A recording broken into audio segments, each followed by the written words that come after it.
At 1 p.m., I'd like to call the January 7th, 2025 Town Council meeting to order. If I could ask everybody to please stand and join us in the Pledge of Allegiance.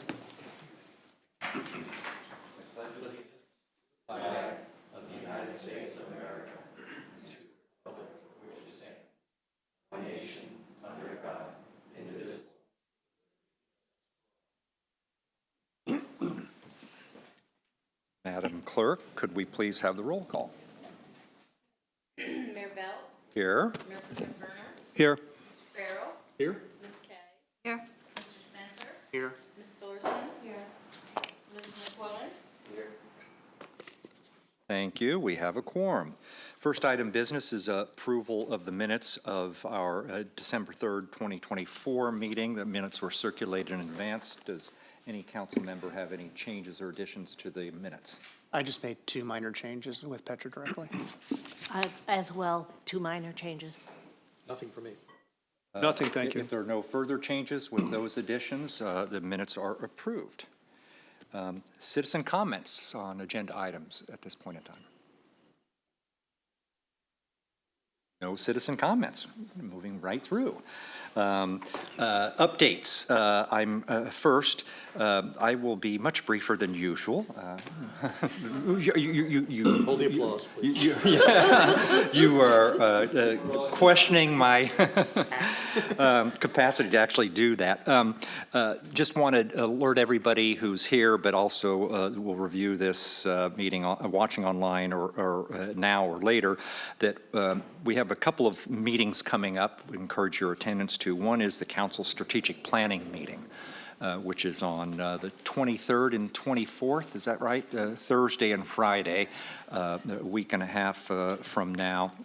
And that's an opportunity for the council to get together and kind of look strategically at what our priorities are over the course of the coming year. Those are public meetings. Most people don't realize that. They are noticed, and we encourage you to attend, and sometimes there are opportunities for engagement, and we benefit from community input during those meetings. A week thereafter, on Wednesday the 29th, I will host the next of my quarterly town hall meetings. This one will be a little bit different than those in the past. This will be a little bit more of a state of the town presentation. Talk about some of the things we've been doing over the course of this last year, and then some of the priorities coming in 2025. Some of that will relate to things we discussed at the strategic planning meeting, and then some other kind of bigger picture issues a little bit longer term that I'd like to kind of put out there for community consideration. The other meeting I'd like to mention to everybody, some people have been paying attention to this. There is on Thursday afternoon or evening at 5 o'clock a meeting of the Public Works Subcommittee of the, it's not Public Works, John, what is it? Planning and Public Works meeting, committee meeting to consider the Health and Wellness Village proposal just up the road. This is a critically important one, and will should provide a clear signal as to what direction the council is going. For those of you who participated or watched, and I see some people here who did attend, the joint meeting that Mayor Kleinman and I hosted, where we had a packed chamber and a lot of input, community input over a couple of hours, most of it which was strongly opposed to the plan development as it is proposed. It was originally, this meeting was supposed to take place a month or so ago. It was deferred, and the reason it was deferred, and I find very disconcerting, is that the developer is going to extraordinary lengths, is the best way to characterize it, to try to get council members to change their votes and or recuse themselves from consideration, particularly those who are opposed to, have publicly indicated they are opposed to the proposal. there have been the chairman, the former chairman of the committee, had indicated that he had received an ethics opinion from State Ethics Commission that he did not need to recuse himself. It indicated he was likely to be opposed, and as we heard from Councilmember Honeycutt at that point in time during that meeting, that's indicated that likely the best outcome would be for the developer would be a 4-4 vote, which would be a vote of disapproval. The developer apparently is challenging that decision by the former chair as to his unrecusal.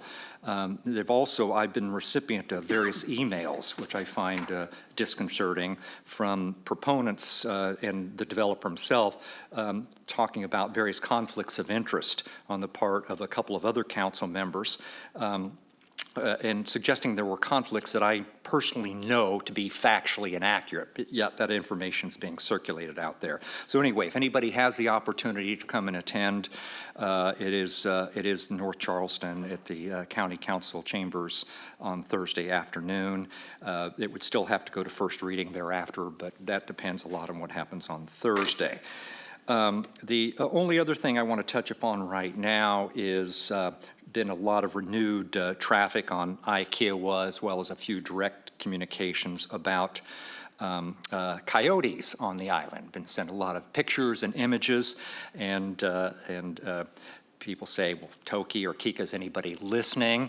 Well, yes, we always do listen. We may not always act as on a timely basis as people would like, but we'll remind folks that we actually did have our town biologist at a prior meeting a couple, 3 months ago actually talk about issues related to coyotes. They are part of our ecosystem, but people have legitimate concerns about public health and safety. So what I've directed the staff to do is come up with and present to the council, probably at the next council meeting, a comprehensive plan with regard to coyote management.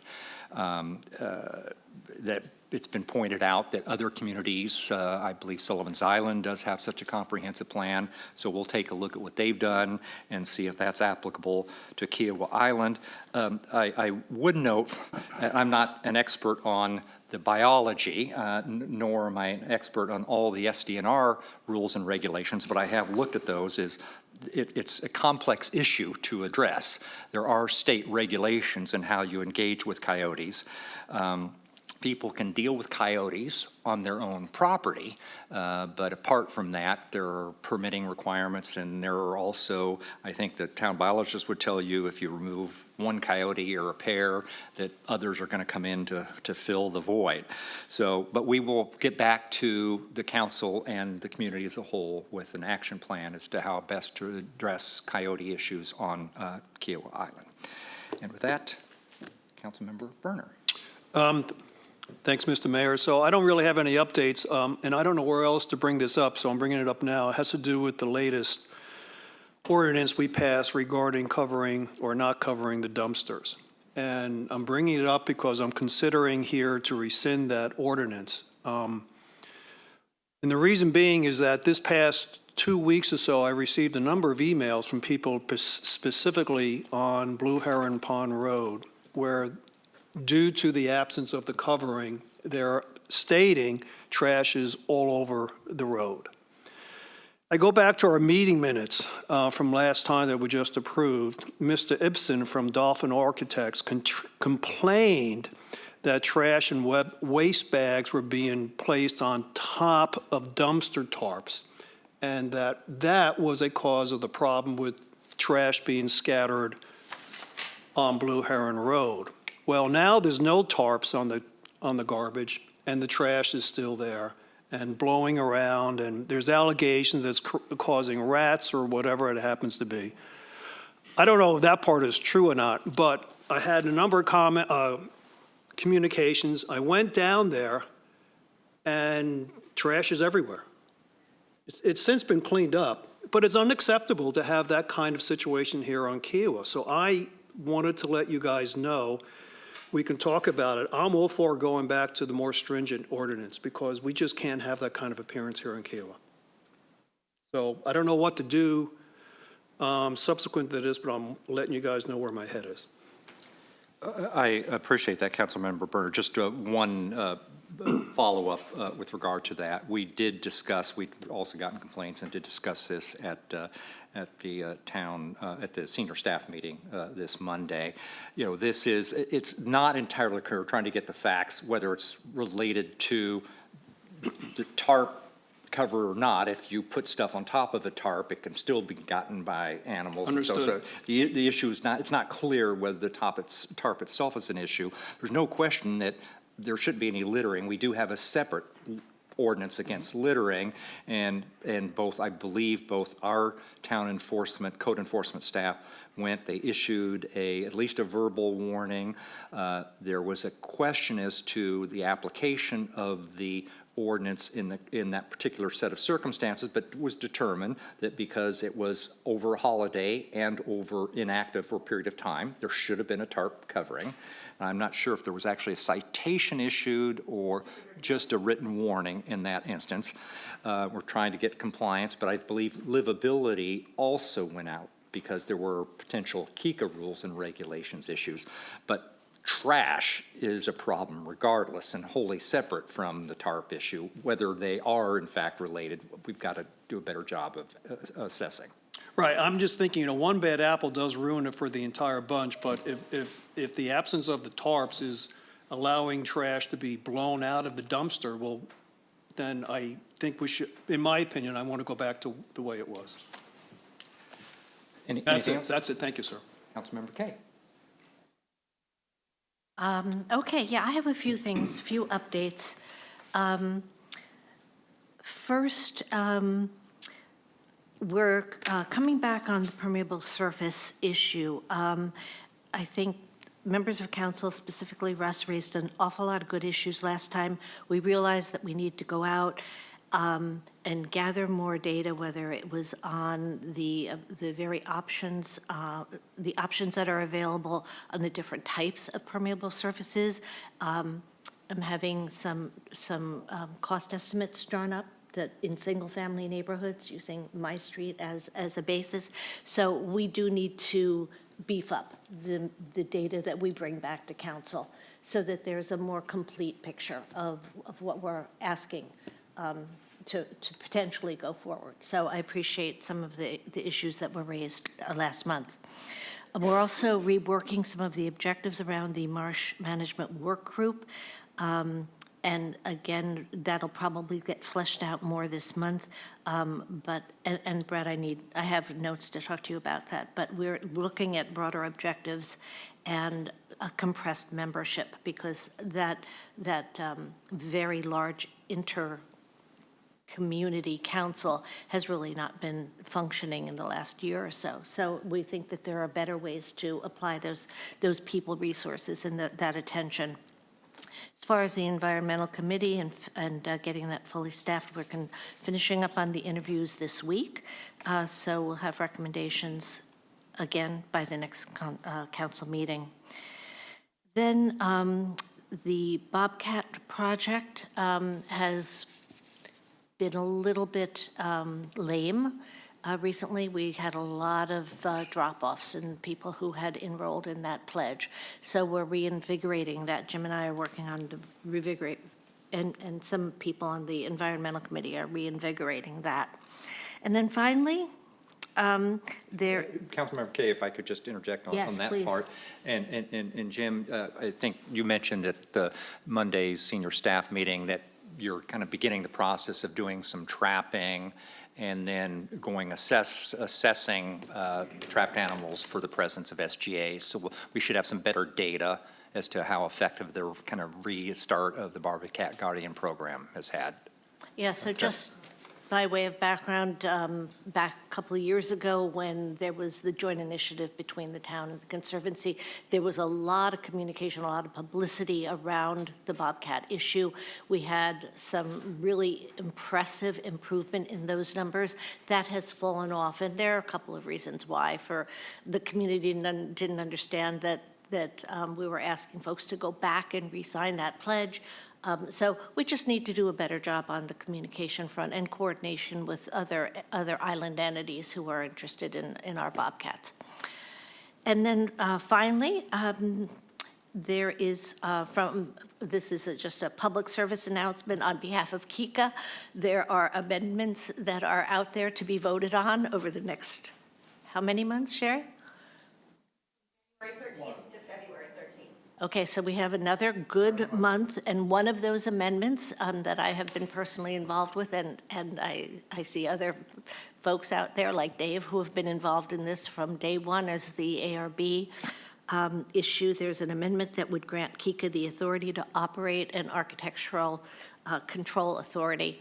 And based on 2 years I'm working with this, and we know that the plan that has been put forward is a careful collection of well-thought-out options. It's not perfect. It's not going to be perfect until the right people are placed in the right positions and it moves forward. However, as it stands now, it's a real good starting point, and as a member of that work group, I would encourage people to vote for that amendment. That's it for me. Councilmember Farrell. Just real briefly, this is the time of year where we look at restaffing our committees. Probably the main thing we've worked on. I was an advisor to the Planning Committee on adding new members to the Planning Committee. Those folks have been notified. They will come before this council next month to be installed. And then we'll do interviews with Audit and SATAX as we go through this month, as well as the other committees. But it's been a period of restaffing with folks who want to do the work, and it's been very exciting to see very high-quality people coming in with great skill sets to do the volunteer work we need to do. Councilmember Spencer. Two quick things, echoing. I'm done, thank you. Echoing what Councilmember, he's going for a record, echoing what Councilmember Farrell just said, pending approval of the charter for the Infrastructure and Public Works Committee in this meeting today. We've got 5 what looks like great candidates, so appreciate people raising their hand and offering to serve. And Brian and I are going to meet with each of the candidates here in the next several days just to do some meet and greet, quick Q&A, and get ready to start moving forward. Second thing, just to kind of echo and build on what you said, Mr. Mayor, about the coyotes. Thank you for taking that up. I do think it's time for some public awareness and some public information to be shared.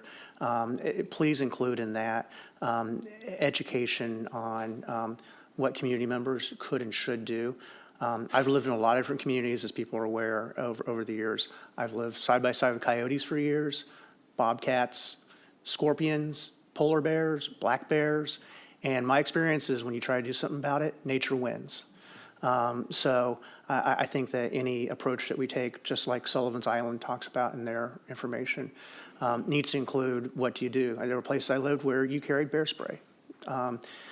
We had encountered coyotes on the road into the ocean course in July. I was glad I'd put my dog in the car about 30 seconds beforehand. I'll tell you, I'm not worried about the coyotes coming after my dog. I was worried about my dog going after the coyotes.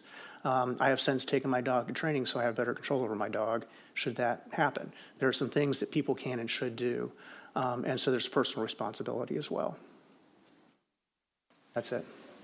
There were actually 2 items that I neglected to mention. One is also a PSA, and it's with regard to the Arts Council program this evening. If you have an opportunity to join us, I think there may still be some tickets available. Judy Carmichael, who is a Grammy-nominated jazz pianist and singer, is going to be at the Seabrook Island Club. I think it's pretty well attended. I mean, we are close to sold out, but there may be a few tickets. I checked They're 2 not. days Oh, ago. never mind on the PSA. Other than that, sorry you missed out. And sorry you missed out on an extraordinary performance that the Arts Council presented on Sunday afternoon at Church of Our Savior. An extraordinary young pianist, Caleb Borick, just a remarkable program, and look forward to more of that. And I actually think we have coming up Liquid Pleasure, but that one is sold out. And we're trying to figure out, is there a way when some people aren't able to come to make sure that tickets get back into the community? So if there is an opportunity, we'll let everybody know. I also forgot to touch upon, and thank you, Councilmember Kaye, for addressing it, the ARB issue, because we were at the I was at the KICA board meeting yesterday where KICA presented and approved the Phase 3 report. looking to effect a transition of the ARB from current developer control to the control of the community association. That process commenced with this council at a strategic planning meeting almost 2 years ago in a couple of weeks. It's been a fairly lengthy process. Extraordinary amount of time and effort has been put into it by council members, by KICA board members, by members of the community, particularly Council Member Kay has invested a lot of time in that. There's been a lot of cooperation from the standpoint of the ARB, and I appreciate that, Amanda and the team over there. I'm not going to kind of make any substantive comments on the proposal itself. It's a fairly complex structure, but that's within the province of KICA. But I'm very supportive of where this process has gotten to and the continuation of this process. I think the community's best interest would be served if there could be a timely transfer of all architectural control functions to the community association, as the case in virtually every planned community around the country. The one thing I would note is that, and this was an observation we made when we began this process at the very beginning, is there are a couple of different paths we could have gone down. One of which is, I think the consensus view was the best place for architectural control to reside is in the hands of the homeowners in the community association. If for whatever reason that doesn't happen or isn't happening, or there are any delays in that process, as we stated at the very beginning, we reserve the right as a town to exercise our authority under state statute to establish our own design review board and assume responsibility for architectural control matters. I don't think we're there yet, and we should let the process play out as it's been proposed thus far. That is it. Madam Administrator. Yeah, I just wanted to do just 2 quick updates in regards to, because I've been discussing this for the last couple months with regards to the Cable Island Parkway and Beachwalker Drive RFP. We have received some C funds from the county. That RFP proposal should be going out this week due to the holidays. It just got delayed, but hopefully that should be going out this week. So hopefully we'll get something back by maybe the end of this month. So maybe by February, Ways and Means and Town Council may get a proposal. What's a proposal to do what? We had submitted a request to Charleston County C funds to do. This is just for the 200 yards of Right. the leisure trail on Beachwalker, Beachwalker, and then a that's portion totally that destroyed. tends to be And the underwater park. on KIP. Yeah, in KIP near the right turn lane into the PGA Part parking that's area. failed? Yeah. Yeah, okay.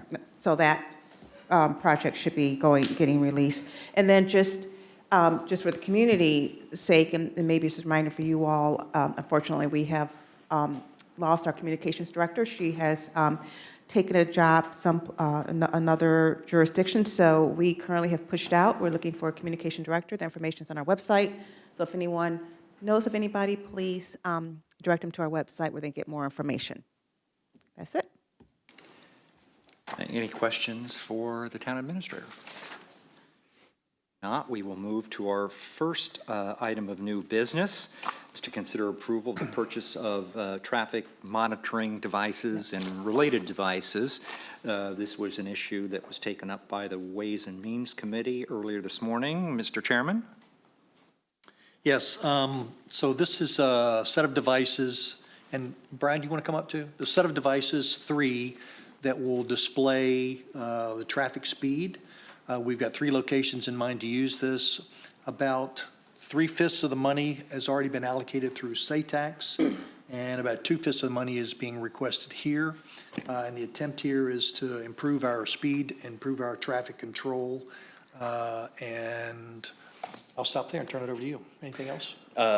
No, that's about it. So just to go over again, for anyone that wasn't listening into the Ways and Means, what we're looking at, the equipment we're getting, hopefully, is going to be 3 of the speed projection signs, like the ones that you see behind the gate that the Community Association has put up. I think we have some pictures of those to show too. So 3 of those speed projection signs, again, that they'll flash once you reach a certain threshold of speed to make you aware that you are going over the speed limit. The other piece of equipment is a message board trailer that we will use to put out messaging for various things. Could be warning about construction upcoming, or to supplement advisories to different events that people might need to be made aware of on the island. But that will be put out as necessary, and then it won't live out on the road. And then the third piece of equipment are going to be the stealth boxes that are little boxes that you attach to an existing post that will just record traffic data, volume, and speed of vehicles for a certain period of time. And then again, as Mr. Farrell said, we'll have those strategically placed and where we think will be most effective on the Parkway and Beachwalker Drive. And so 2 things. First, these are all solar powered. So in sticking with the green initiative, that will be completed.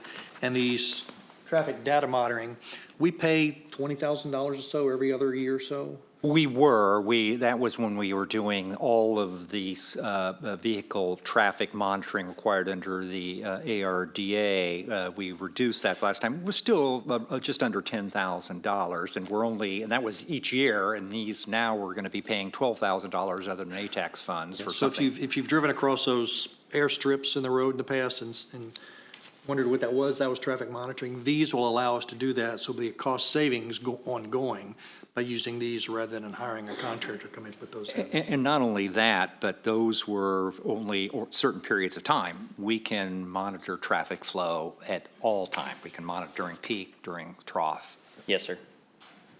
So the recommendation from the Ways and Means Committee was to approve this purchase. So I have a question.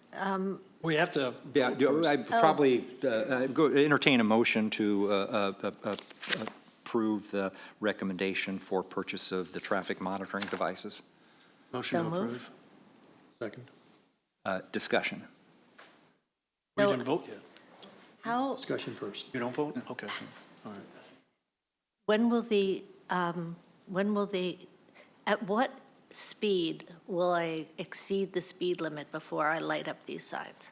That will be determined by us. It could be 5 miles an hour, 10 miles an hour. We could make that whatever we feel is appropriate. I almost had a heart attack the other night. Well, I lit up, Dave, I'm pointing at you. I lit up a sign. I would just note, these are the same or similar, very similar devices to those that have been on Kiowa Island Parkway behind the gate and are currently on Old Cedar Lane going into Cassique. And you can set up just so they simply show your speed. Yes, they don't have to flash. However, it's people will typically set some sort of threshold to alert motorists. It's programmable is the answer to the I question. hope Programmable. that we give me a little latitude here. Problem is when they move the trailer, 30-mile-an-hour street to a 20-mile-an-hour street, or the other way around, like they moved it from a 20 to a 30, they didn't change the threshold. So it's flashing at 18, even though the speed limit's 30. Okay, all right. As you may recall, Councilmember Kay, there was a week where CCSO had one set up just by the Mingo Point entrance. That was a larger trailer-like device. That thing was really flashing at you if you were going over 25 miles an hour, which was the posted speed limit at that point in time. But the other devices, if you go into Cassique, for example, it simply tells you what your speed is. Speed limit's 25, but it's showing you you're going 29. 39. All right, I have a number of comments, some easy, some not.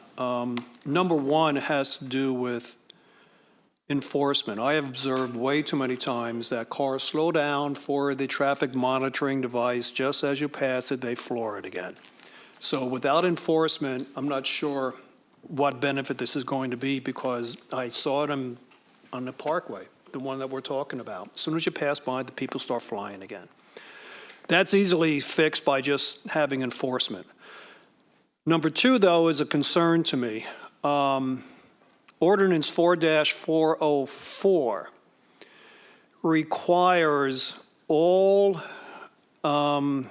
bids, or I'm sorry, all contracts or purchases above $20,000 to have competitive bidding. And I'm trying to keep us out of trouble. 4-404 says we have to have competitive bidding, and there is no competitive bidding in this tab that I can see. So I have to vote no for this, just so you know. In addition, that's number 2. So number 3, if you look at the last page in this tab, the one that talks about the stalker traffic data collector, there are some concerning words in the very front. It says sole source for stalker.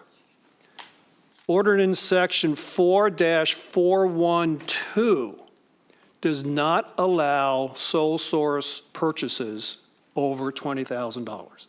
So there's 2 reasons why we need to have competitive bidding.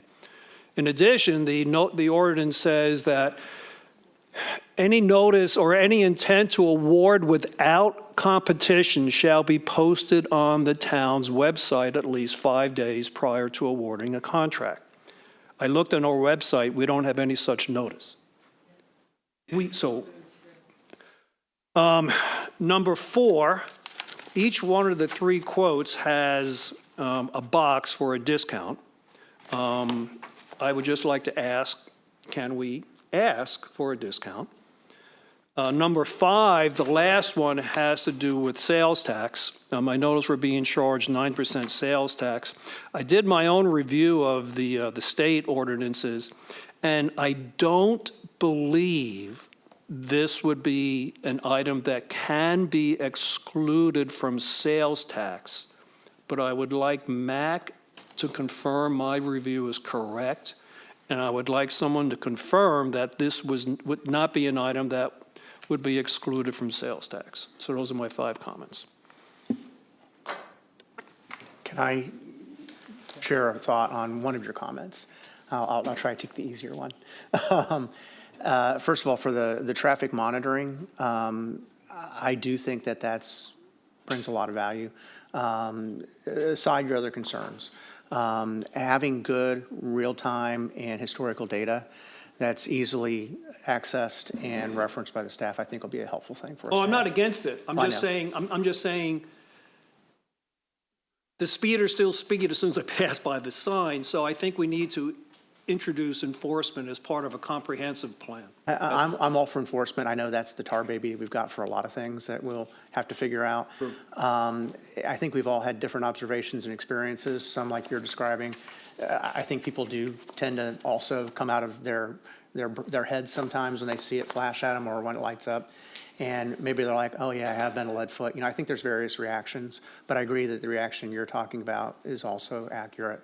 The places that they briefed at Ways and Means where they would place these is at the Mingo Point bent curve, where we've been having issues, on Beachwalker, heading towards the park right before the crosswalk to Duneside, and as you exit the main gate. So my perspective is that those are 3 key points. If people did step off the gas at those points, those are higher risk areas. So even if it was, as you've observed in many cases, as you said, that it's a brief period, those are good places to have brief periods for people to pause. Agreed. I agree with that.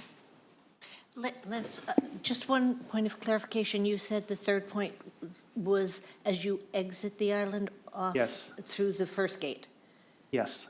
So how far down the road? They haven't, I'm not trying to steal your brief, but they haven't specifically cited, but the intention would be to there. That resonates with me, frankly, because as I come off Beachwalker, even this morning, I almost got run down by a blue pickup truck. The idea, I think, of the placement of that one is kind of as you're both to right around or just past the point of the merge, but you see it visually at that point in time and leading in to the Mingo curve. Okay, so And well before the bridge. Oh, Yes, well yes, before. yeah, before the Mingo curve. The other one we thought about as you come around the curve, just as you come around the curve, before you get to the Mingo Point ingress and ingress, the Mingo Point facility and heading into the curve. Well, I find I'm probably picking up speed after the bridge. Well, there is a posted speed limit sign right after the bridge, or soon after the bridge, of 25 miles an hour. I'm sure there is. Or after this, if you want to. Just tell us where you're speeding and.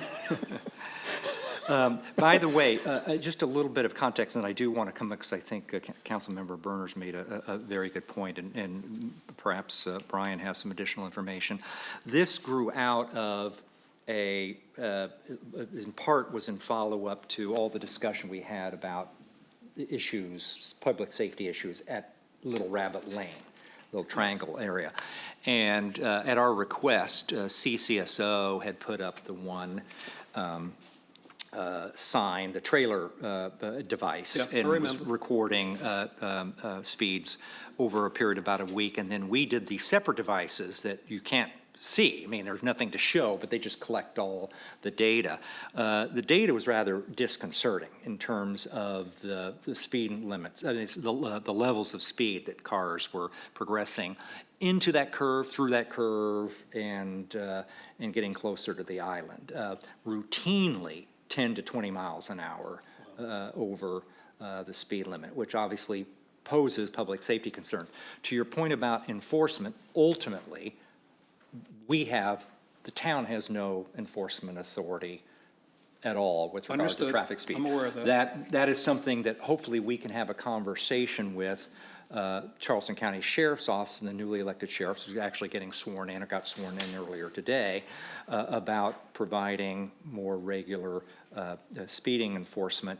I think there's been a broad concern, this is an issue we've discussed with the Johns Island Task Force, particularly about Betsy Carson Parkway. Where it's probably more life-threatening than anything else. But enforcement is a valid consideration. I tend to agree with Councilmember Spencer that these do have some beneficial impact. And what the data showed from the Charleston County Sheriff's Office, and what they'll say is that, in fact, you do see people reacting and slowing down whenever that device starts flashing the speed. Now, whether they're going to pick up speed again or not, I don't suspect at that point in time they slow down. You've achieved your purpose to have them slow down right around Mingo Point and the curve and Little Rabbit Lane. That's the hope anyway. So there would be some benefits. Your point about procurement is very well taken, but I do know, and part of the issue, the thought was they were buying different devices, and there are different procedures depending on the device, on the price of the device. Under 20,000, you just need to get 3 oral written quotes, and I believe you were able to just go on Amazon or something else to look at the price of additional similar devices. I believe this is also sole sourced with, they have a sole source with Charleston County, but I hadn't focused. But you can't break them up. You're not allowed to, because we have here 3 different bids or proposals, Yeah. 3 different proposals. Our ordinance says you can't split them up in order to get below the hurdle. And that's a valid point in May I- any event. One of them, which I hadn't really focused on, exceeds by $437. And may I comment Yeah, a yeah. little bit? So in our ordinance, you're right, we have another section of ordinance that we do use, and it's called cooperative purchasing.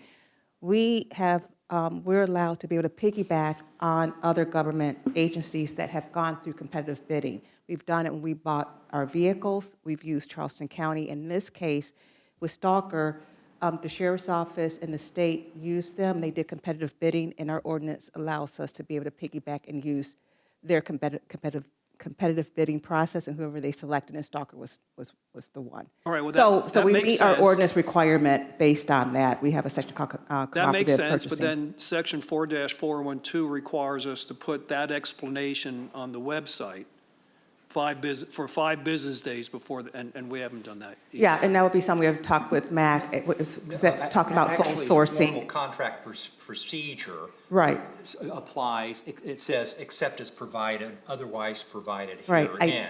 right. And the except as provided otherwise herein would be pertain to section 4409. yeah. I don't think it applies, but we can talk with them. If we need to put it on our website, we can definitely Well, do the that. whole point is not to be, a nail on the tire, is to make sure, because interestingly enough, we have an audit charter coming up. And part of the audit requirement is that our controls are being monitored, right? I want to make sure our controls are being correctly adhered to. And council, town attorney can touch upon this. There are issues with our whole purchasing ordinance because some of these provisions are apparently somewhat in Well, conflict. I mean, that may be, but, you know, Well, what I'm saying- we need to be careful. and No, that's what I'm trying to do. my point is, we are actually, they provided a draft rewrite of our purchasing ordinance, which we hope to bring to council sometime soon. It's complicated what you guys have put forward based on what other municipalities have done. But I mean, your point is well taken, and thank you, Stephanie, for pointing out the cooperative purchasing, because that's what I guess the reference is to the county was all about, is how we source this. Right, because they do have sole source documentation with CCSO and DOT. Okay, and that's a great answer, it's an acceptable answer, that then needs to be broadcast in our website when we follow ordinance 4-412. There's one other piece to it, too. You want to talk about the total cost that you're requesting of the town? Right, so, and maybe I'm not thinking about this appropriately, but we are asking for $12,000 from the town because we got additional funding. So I don't know if that total cost, we're not spending the full over $20,000. We're just looking for that 12 I and don't some think change. I don't think that matters. The ordinances say the purchase Yeah, order. I would tend to agree with that, Okay, that's fair. But it is a true fact that the amount of funding that's being requested of council right now is $12,000 because we've already approved this. In fact, in some respects, we kind of already crossed the Rubicon on this because we previously approved the ATAX funds for this. When I added up the three quotes, the total sum of the three of them that is in reference in the book is 37,000. But the ATAX committee. I understand, but it's still a purchase order for You're 37,000. absolutely right, but I'm just saying, we actually had already, the council had already essentially approved the use of 25,000 funds, $25,000 of ATAX funds for this That's purchase. just a capital appropriation. It doesn't mean that you don't have to follow the procurement rules and regulations. I understand no, that. and- Those are and- two different, No, those are two different things. you- All right, so you heard my point, so I don't think we can approve this because of the issues that I brought up until we follow the steps such as at least at least putting on the website an explanation of what we're doing. But that's what I think what the town administrator noted, is that's not required if we purchase pursuant to the cooperative purchasing agreement. I cannot comment on that legal issue. The section 4-412 doesn't say anything about unless we purchase to the. It does say, except as otherwise provided herein, and otherwise provided in herein is another alternative method of purchasing under 4409. So if we approve it with the caveat that it is posted for 5 days, does that resolve this? Not in my mind, no. Okay. I don't think, Approve it with the caveat that I talked about. Kind of muddled up because it's right, there's two funds that are split, cooperative bid. The safest course is to wait, but the other thing you could do is approve it. so we put the mark on you if it's wrong. That's right. All right, I'm okay with that. And then, of course, if this is approved, we can post that 5 days prior to actual purchasing, because this quote's good for I assume you some could time. get back to us in fairly short order, and if we need to go back out and post it, then we will certainly do so. All right, so I'm willing to submit a motion that we will approve this, subject to Counselor getting approval from his procurement department that we're following the appropriate rules and regulations, and that the town puts on its website for 5 business days an explanation of why we're using the sole source procurement. Okay, only thing I was just going to ask Matt, just to help me on this. We already have a motion in a We second. would have a motion to So either we may have to amend the the motion. first- yeah. But the question is, clarity on that. is you're saying, even if he says, even if the town attorney comes back and says, it is our view that that you can rely on 4409 as there is no notice requirement and you've properly relied on 4409, is that sufficient? I'm not sure it gets you beyond the 4412 requirement. They would be opining as to that. We're saying, okay, not, okay, yes, I agree with that, Okay, yes. okay. So we've got an amendment that the motion is to approve the proposal. We now have an amendment to approve the proposal subject to receipt of advice and counsel as to whether 4409 can be relied upon for this purchase, or whether we need to subsequently provide notice. Per 4-412. Okay. Any discussion on, is there a second on that motion? On the Second. amended? Second. Any discussion on the amendment? All in favor? Aye. Aye. Back to the underlying motion as amended. Any further discussion on the underlying motion? Hearing none, all in favor? Aye. Aye. Motion carries, thank you. Thank you all.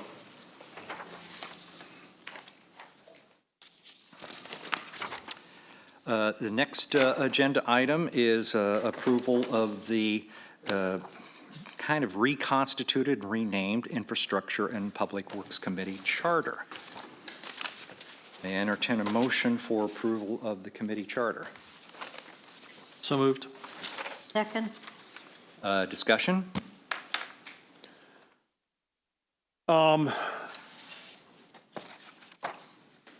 I'm just curious how this is going to work.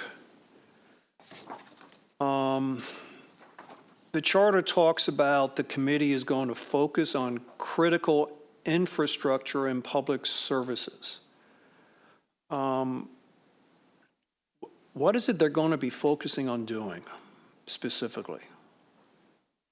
I guess I'm looking for a better understanding of what they're going to do. As I think it says, but correct me if I'm wrong, and the chair,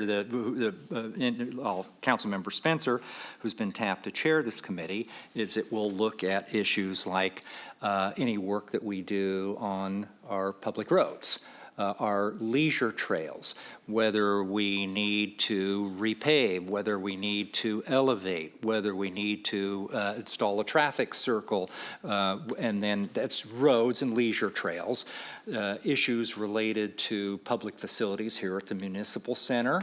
Okay, got it. I understand that. I got it. Because one of the ways I was reading this, so it's essentially everything outside the first gate. Because the question was, isn't inside the front gate what Kika should be doing? Oh, inside, this is just outside the front gate. At least with respect to public, the private roads that are managed by Kika, yes. I mean, they can certainly have conversations and interface with Kika, but the town has no authority other than its road code. Well, that's where I was going to, because it says critical infrastructure and public services, and public services doesn't end at the front gate, it keeps going. So we're only looking at the circle at Freshfields to the front No, gate? waste management, for example, comes under this. That's true, that's true, it So does. this is one. So water and sewer, electricity, Cellular, telecommunications. power. We have franchise agreements with all those service providers. Sewa Island Utility Company provides sewer to Freshfields Village, to MUSC, to Seafields, to Andale Inn. Kiwa Island Utility provides sewer Right. to the island proper. Okay, so this is then something that the town does even inside the front gate? There are services that the town provides inside the front gate. The only infrastructure service. I guess I'm looking for better definition, because in here you say public services. Well, you went through the various public services, but it's not going to include everything like, I guess Xfinity is a Kika issue, but I'm not really sure. Well, for example, this council has undertaken an examination of issues related to telecommunication service, cell Right, coverage. right.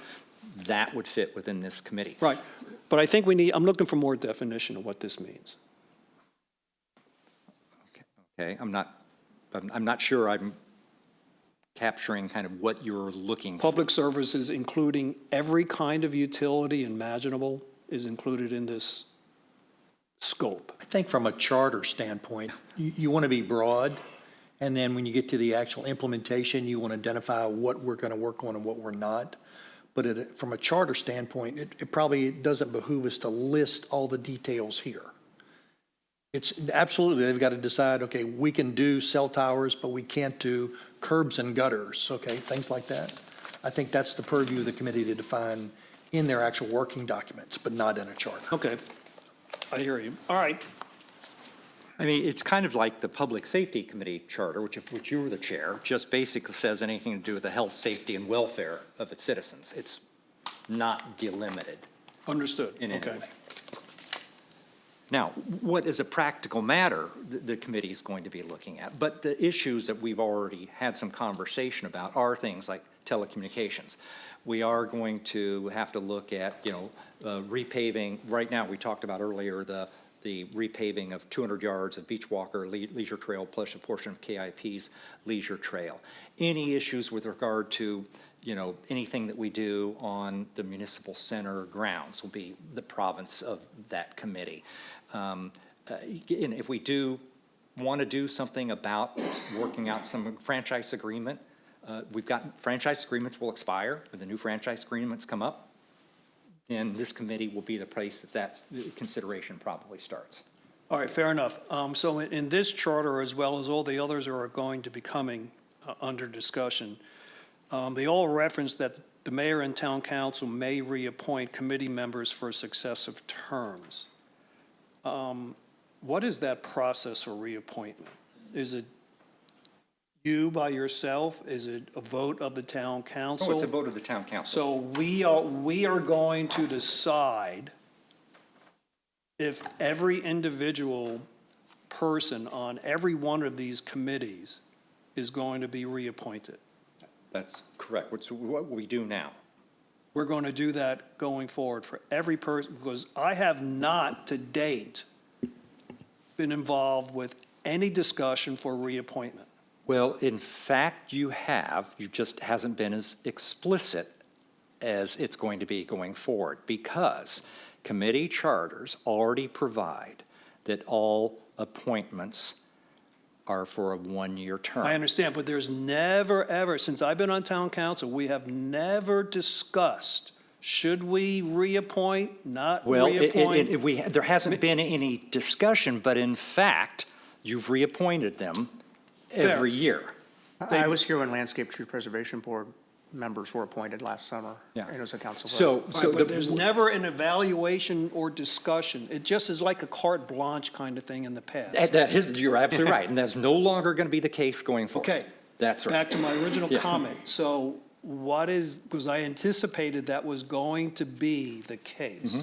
We've talked about this in the Yes, last yeah, two or three I know, council I know, meetings. and I know, that's what I'm bringing up. So what is, I started off saying, what is that reappointment? So we're going to be getting together outside of town council, I guess, or we're going to do it live in front of everybody on, Just like we've always publicly approved either interim appointments if people resign, or the entirety of the membership of a particular committee at a public meeting, just like we've done that with Planning Commission, BZA, Board of Construction Appeals. We're going to do the same process. The difference now is in the past, the only thing that is really different, what happened in the past is if somebody said, I want to stay on the committee, it was determined that there were no committee slots open. That is no longer the case. All terms in each year. all right, so, but every year we're going to re-solicit for new members. Yes, exactly so. And what is the process using the Planning Commission or the BZA? You're going to get this group of new potential candidates versus those on the board. We are now going to go through an interview process. So, what, When a term is specified, like a planning commission term, then that won't be reviewed annually. They will serve out their the normal course of the term, and there would be no discussion. My question as a follow-up to Russ's is, I also don't recall, for instance, a committee like the Environmental Committee that does not have the same kind of authority as a planning commission, for instance. I do not recall a process by which the membership of those committees were reviewed but I wasn't here a year ago to do that, But you're but I don't absolutely, recall you're that. correct, because there was not. There was not that process. Literally, that's why you've had people that have been on committees for years and years and years, and there's been no opportunity for other members of the community who may be interested in serving and have relevant expertise to be considered, because it was simply deemed that there were no spots open, notwithstanding the fact that the charters say terms are for 1 year. Right, so ultimately, that means we're going to have a vote Yes. every year. Yes. All right, because we We haven't voted like that We ever actually before. have. We actually have voted. There's just been no discussion. It's simply, yes, here's in January or in February, we were presented. I you know, look but at it's the just a minutes. sheet with 10 names on it, and we reappointed it. But I'm saying, Yeah. but we have never sat down as a group to say, we have 5 new members who want to join versus we have 5 members whose term would be up. Yep. What do we collectively want to do? That's never Well, happened. it actually, it has happened in some instances because some people chose not to be reconsidered or stay on the committee. So there have been individual instances of that. But you asked how we envision the process, and this process has already started. It started with the Planning Commission and others. The charter says the chairman will make the determination and recommend to the council who the members of the committee, who they recommend to be members of the committee. So whatever process the chairman wants to go through, that's up to the chairman, and then you can present your proposed committee members to council for its Okay, so advice and being that consent. we have a strong mayor government, you can trump everything. No. No. The standing committees, there's 2 different kinds of committees. We have our statutory committees, which are the Planning Commission, the BZA, and the Board of Construction Appeals. Those are derived from state statutes, and their roles and functions are reflected in our town ordinances. Those actually do specify in our ordinance that the mayor makes the appointments subject to the advice and consent of the council. And I said, here's who I recommend for those 3 committees, and the council can either agree or disagree. On all the standing committees are all creatures of the town council. The town council decides on the process and the rules and procedures, which is what we're doing right here. And the mayor has no more role with regard to those other than I designate who the chair is, because all the chairs are council members. So I designate who the chair is. But the process thereafter and whatever we want to decide goes in the charter is up to the council. These are creatures of council. So whatever council wants here. And I think this is So let me say healthy. this a little bit differently, Mr. Berner. You've always had this responsibility. It may not have been done as explicitly in your memory as we're suggesting we're going to do it going forward. But it's always been a requirement that these committees be reestablished every year, okay? So it wasn't done explicitly in the past, but forget about the past. Going forward, we're going to explicitly redesignate the committee members, and you're going to vote on it at, quite frankly, the February council meeting for all of these different committees. And I think this is healthy. And I've seen this in various homeowners associations and other organizations where you have these perceived lifetime appointments. And I've heard both sides of the conversation. Well, I can't not continue because there's never any volunteers. Nobody else ever signs up. Or I can never volunteer because the door's closed because nobody ever leaves. And you get this do loop of, people are just perpetually in there to everybody's dissatisfaction sometimes. So this requires an affirmative, I want to do it again, if you've been on a committee, or I don't want to do it again. And then there's still a vetting process because there's fresh candidates coming and going all the time. And it gives us a chance to evaluate that, consider what's best for the town. And what we've seen in the past, the community's been told nothing's available. Now, we told everybody a lot of availability. We got a lot of interest in every committee, which is a good, healthy thing. So I don't want to belabor it, but that goes back to what you just said. Nobody ever could get on because there were no slots open. It gets back to what I was saying. We always just reappointed without any kind of discussion of who the new blood is coming in. And so that's not happening anymore. All right, It is distinctly possible that you, as chairman of the Public Safety Committee, saying, I'm recommending these 5 or 7 members, and they are the exact same 5 or 7 as were on the committee last year. That's up to you to recommend to council. all right, no, I just wanted to make sure I understood this, because regardless of whether it's implied or explicit,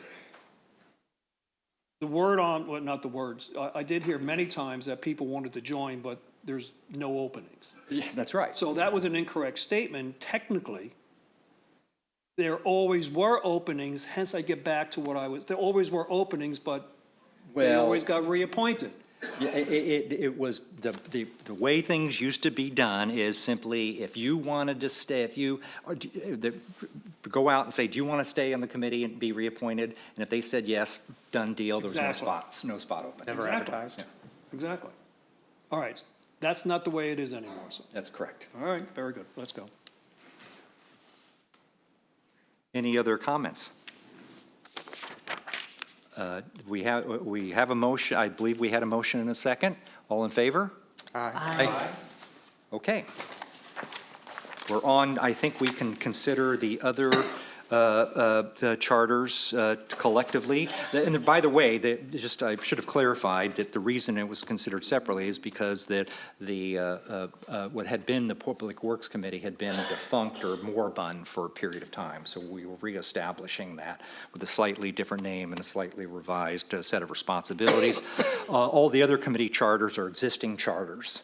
And there are fairly minor modifications to those, all to reflect the fact that they're chaired by council members and that the chairs will recommend to council the members. And there are issues with regard, there are may have been some tweaks with regard to the numbers, but we can certainly adjust those if there's any interest in doing so.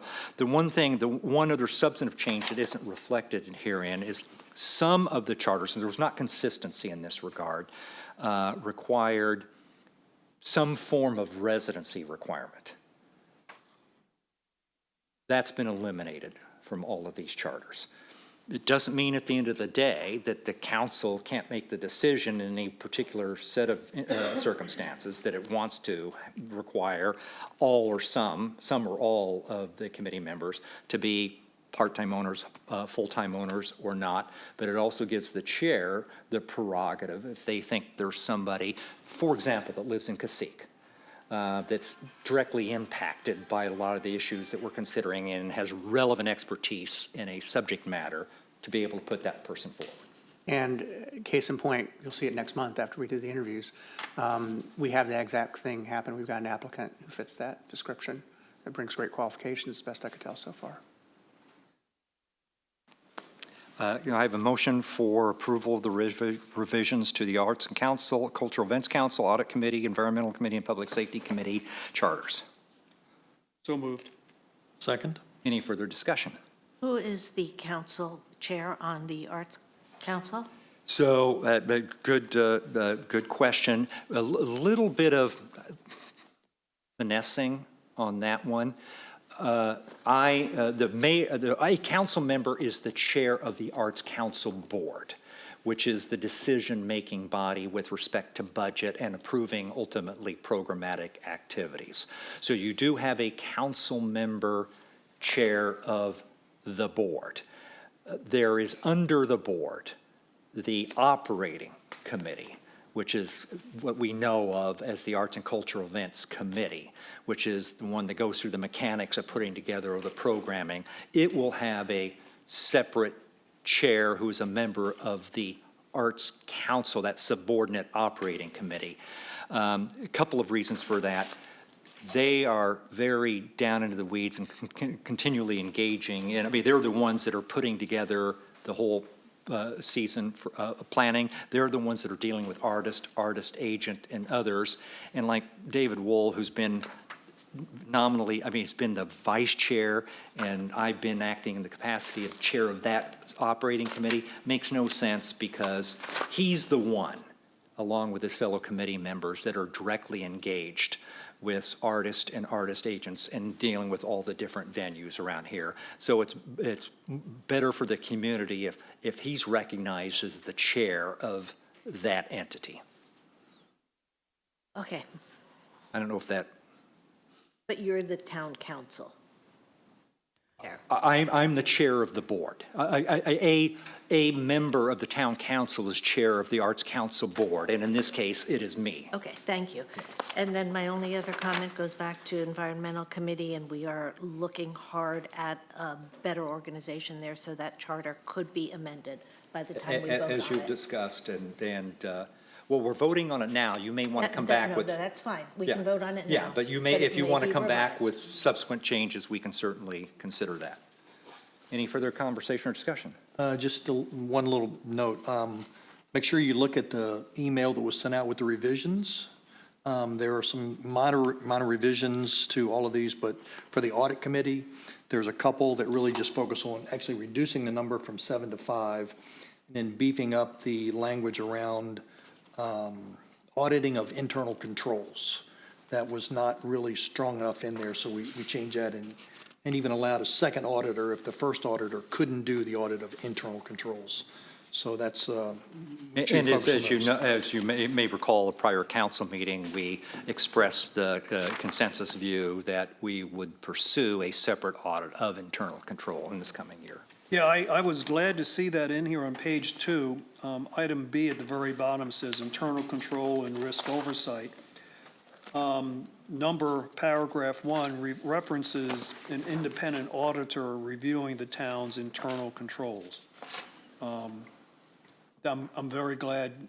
Yeah, that's see that's that. one of the additions. And if you Very look at glad to see that. Section 2 also talks about specifically looking at risk management, investment risk, and compliance risk as well. Regardless of what was in the charter, we were going to go down that path anyway, but it's appropriately reflected that that's within the purview of the audit committee to be able to pull the trigger on that itself. Okay, I just have a question on how it's going to happen. On page 3, letter D, talks about oversight of legal and ethical compliance. I'm all for that, but how is somebody on a committee going to check legal compliance? How are they going to do that? Or even ethical compliance? I mean, is that person, for example, we have to sign every year around this time that, with respect to contributions and everything else, that we haven't done that. So is this committee going to have access to our paperwork to see if we signed anything proper or improper, or how's that going to happen? Well, one observation is this language isn't revised. This has always been part of the committee's charter. They've never done it. True enough, or the committee's part of the issue, and we've gotten, I think, some very good candidates that have been on either other public sector or private sector audit committees that have a role that encompasses or goes far beyond simply hiring the auditor and managing the audit process itself, which is not exclusively, but largely what our audit committee heretofore has done. And they have not onboarded a lot of these issues. But for an example, where legal compliance, one of the things we're learning as a result of some recent offer letters we've sent out to employees and/or review of the HR handbook, that there tend to be a lot of compliance issues with regard to federal and state regulation regarding, maybe checking the nationality of employees and things like that. There are a lot of either state or federal law requirements. And part of the responsibility of this group is to ensure that, in fact, we're staying on top of all of those things. Some of these instances we found out from HR director, we had to add language to either the HR handbook and/or our offer letters because they didn't address. Because this charter is a heavy lift. If they do it correctly, this is a very important role. It's a great role, but it's a heavy lift. There's a lot of things in here that we have to stand up that have never been done before. Yeah. So yes, you're exactly right. And it doesn't mean, just like every committee is going to have to decide what they can, onboard and, undertake, because same thing with public safety, how much do you want to actually, you can go deep in the weeds on a whole range of things. Could. Same thing with infrastructure, public works. Obviously, environmental committee has been doing the same thing, audit committee, but this gives, the idea here is the audit committee is going to be more than it has been. That's wonderful news. I'm looking forward to seeing what they're going to do. And I think based upon some of the applications, there's a very Stronger skill sets. strong skill sets.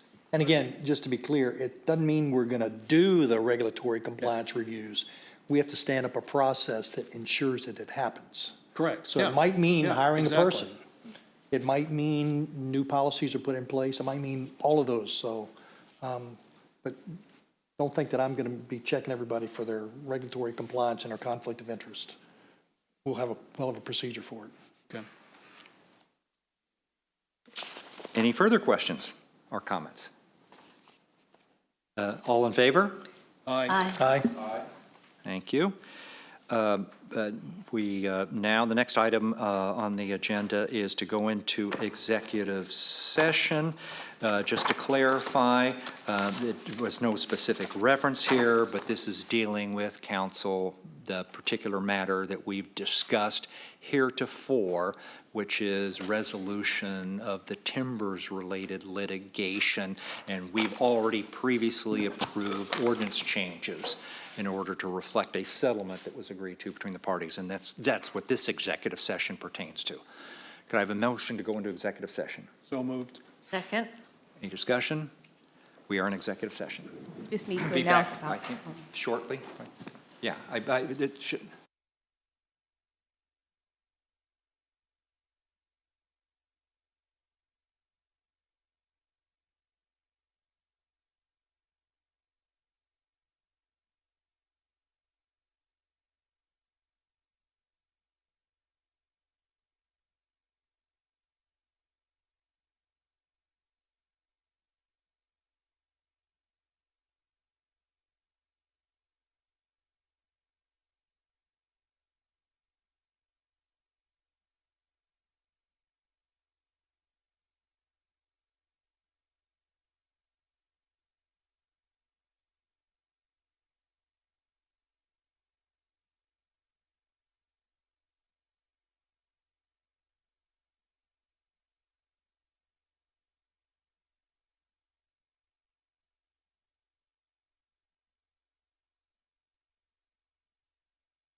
During executive session, no decisions made, no actions taken. I would entertain a motion to return to the regular agenda. So moved? Second? All in favor? Aye.